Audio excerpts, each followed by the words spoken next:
a good team and one that wants him. And I do believe, I put this out there a couple of weeks ago, I think if Matt Stafford leaves the Rams, Aaron Rodgers is their choice. And I don't think the Rams want to get rid of Matt Stafford, but he has made 360 million. I would stay in Los Angeles. Stan Kroenke, Les Snead, Sean McVay, indoor weather. He's got a place by the beach. He played for a loser for 12 years in Detroit. He got beat up. Rams have a good offensive line, a run game, Puka Nacua, and a great offensive coach. I would not leave the Rams. You can't just chase money. There's got to be more to it than that. And if he goes to the Steelers or the Giants, and those are the rumored teams, those are bad offensive lines. And those are offensively inept teams. But my take is if he leaves, Aaron Rodgers will be the choice over a Sam Darnold. Here's why. The Jets had one of the worst coaching staffs in the league after Robert Saleh left. And yet Aaron Rodgers' last 10 games, and I've been a critic of him, they're pretty good. 18 touchdowns, 4 picks. He's pretty good. Now, he doesn't want to get hit anymore, and he doesn't move like he used to, and he's past his prime. But when he finally found his rhythm after that ACL surgery, Aaron wasn't terrible. Secondly, Sean McVay likes a good project. Baker Mayfield, Jared Goff. Third is Aaron doesn't want to play forever. He doesn't want a 4-year contract. He's probably got a year or two left, wants to hang out in the weekends, that he's not playing at his Malibu mansion. So I think it works. And I think, again, there's an old saying on Wall Street, buy the dips, right? Saquon Barkley, better than his value on the market. Derrick Henry, Ravens, smart team, better than his value. Right now, the pendulum has swung so far with Aaron Rodgers, he is undervalued. And I love Sam Darnold, but I think he's overvalued. I think everything worked for Sam Darnold, the left tackle, the coach, the wide receivers, the run game, the division. I think, and I love Sam, but he's a little overvalued now. Okay. I think we're getting a little lost here. If you really want to know how the really rich people on Wall Street get wealthy, outside of all the corruption and stuff like that, you just keep buying. You buy when it's high and you buy when it's low, because the market will always find its kind of equilibrium. So this is not financial advice, but that's just what you do. You just stay the course. It's a long-term play, not a short-term play. But besides that, here's the problem. If you're looking for Aaron Rodgers to be the quarterback of your team, you just have to be very clear what the goal is and what the objective is and what you believe you can achieve as a team. If you think Aaron's extensive experience and current skill set is the difference in between winning a Super Bowl and not, then sure. Then you go for it. But anything short of that, there is absolutely positively zero reason to go for Aaron from my viewpoint. Because he doesn't do enough for the team, for the culture. He's not worth the headache that you'll get. Like, I'm not seeing the point, especially if you're saying, hey, we can have a quarterback for like a year or two. But I don't think, right? And this is where you have to have an honest conversation with yourself, with the other coaches, the GM, ownership, whatever, where you have to be like, listen, obviously I always believe we have a great chance to win, but I'm not gonna bet on us winning if Aaron's our quarterback or if Dak's are, try to go through like what do you need in this current moment. And if he's not the difference maker, then it's just like, well, then why deal with it? Why have Aaron Rodgers influence Puka Nacua, Justin Jefferson, Addison, whoever? Why? I don't see the benefit to it, quite frankly. And it's too much of a headache. And I don't need to be concerned, looking over my shoulder every 5 seconds, is Aaron undercutting my message? And when we lose a tough game, and I have a young wide receiver, a young tight end, a young lineman, whatever it is, do I really want Aaron to kind of highlight that mistake or throw that athlete under the bus? Or do I want a guy that's like, it's my fault, I did it, it's me? Kind of just be that leader, be that shield from, for the rest of the team from criticism. So I I don't see the benefit outside of you being like, listen, our team can truly win, but we need someone who can execute an offense at an incredibly high level and make some throws. And that's Aaron Rodgers, right? It's in a lot of ways, and although this was pretty ugly the way how it unfolded, how Peyton Manning won the Super Bowl. His final year, with the Broncos. It was like, it wasn't because of his mobility, it wasn't because of his arm length, it was just because of his absolute, veteran high level ability to run an offense. And again, it certainly did not look great, and it's not like that was like an offensive led team, especially in the Super Bowl. But I can see making the argument where you're just kind of like, this is what it is with a quarterback like this. But I'm just more concerned about some of these younger guys in the locker room. I think this is so overlooked oftentimes when we have these types of discussions, that so many of these young guys are so impressionable. They're still learning what it's like to be an NFL athlete, how to be just a professional athlete. They're still finding themselves. They're trying to figure out what it takes, the work ethic, the mentality, how you talk to the media, how you talk to other people, fans, etc. And Aaron is constantly that person who tries to create a us versus them mentality. Me versus the world. And listen, some teams can thrive off that to a degree, but I just think that's just not the culture that you want to create. It's very unique, to be able to create something like that really works for a specific team. It didn't work in Green Bay. It was a non-factor in New York. Like there's just too much. The Pat McAfee show, like it's just, I just again, like I just don't get it. Like if you're think about it, if you're a Vikings fan, if you're a Rams fan, I'm trying to think of the teams that could use a quarterback. A Raiders fan, I mean, like maybe the Raiders because you haven't had a lot going on, but it's just like, is that what you want to deal with? Is that really what you want to deal with? And then in post game, like, you got to deal with those press conferences and what he's saying and this and that, and again, potentially undercutting the coach, and things just get disruptive.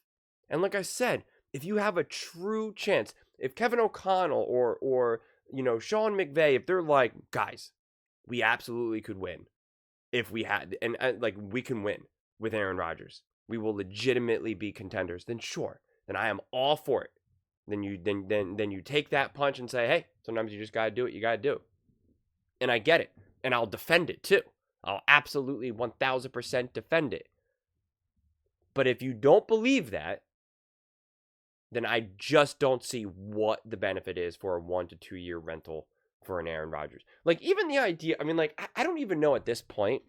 And this is a tough one. I don't really think we could know unless you're actually really next to Aaron Rodgers. This is going to be a very brutal,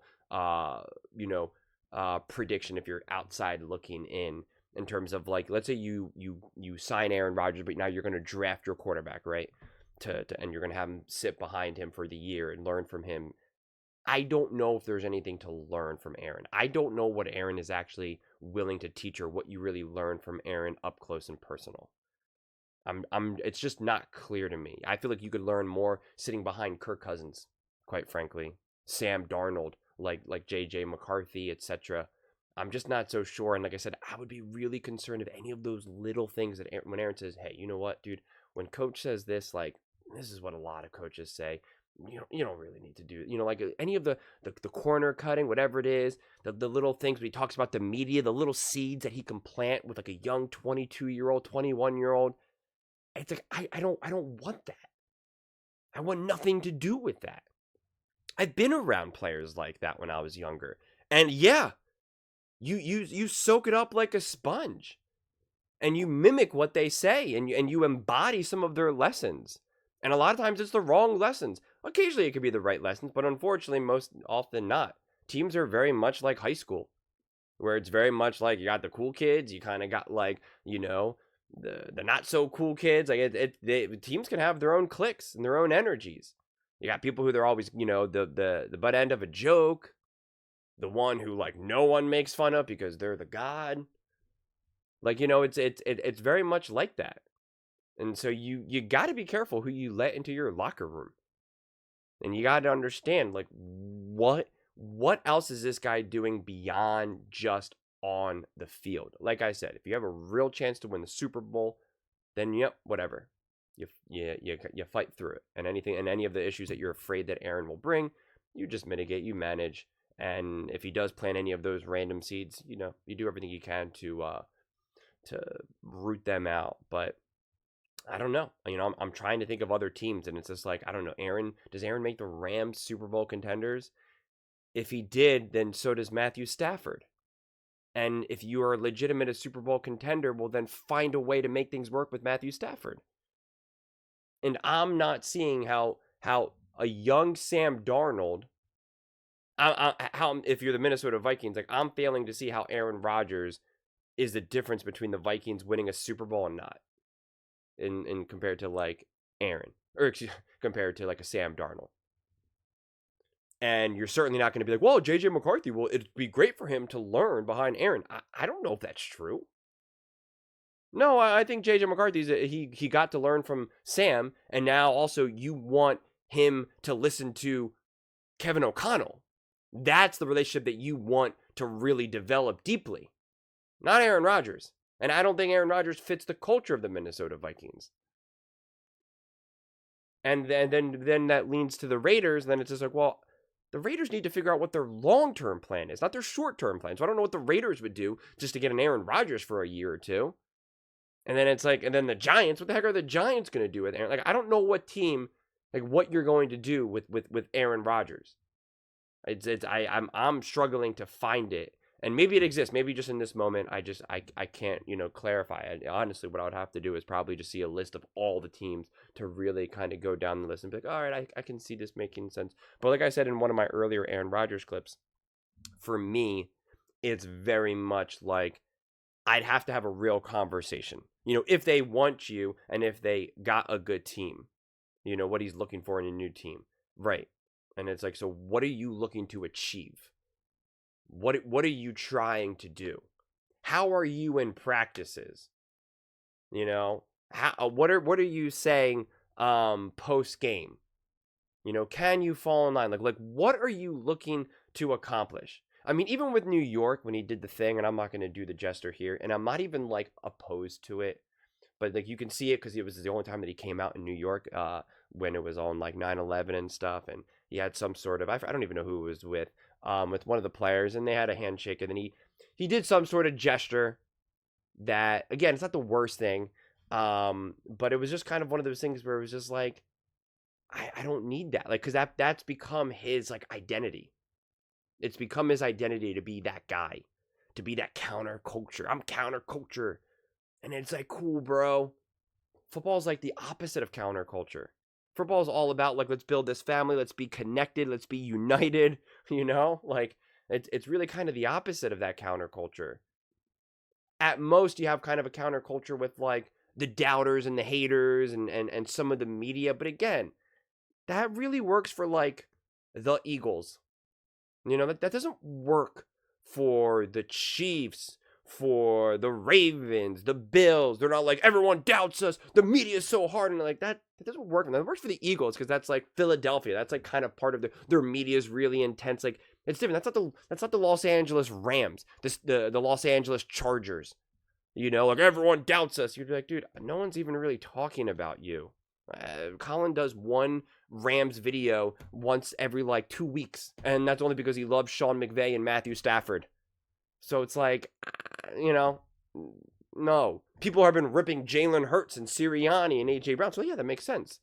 You can kind of get that in the Philadelphia, a hard city and an intense media. So you can kind of see that. But it's a give and take relationship where the players absolutely love the fans and love that city. So it's kind of like, yeah, we know you're hard on us and we want to win for you. When we win, you see the millions of people come to the parade. Like, you can see it's very connected. Not what Aaron's looking to do. Aaron just wants to say, that's right, I'm right, you're wrong, and you're all a bunch of losers for it. Don't be cheering for me now when you hated me from before. Peace, see ya, bye. Like, it's just too combative. It's too combative. It's not iron sharpening iron. It's just trying to, push a bunch of kids in the sandbox. And it's just, I don't know, man. It got old for me quick, quite frankly.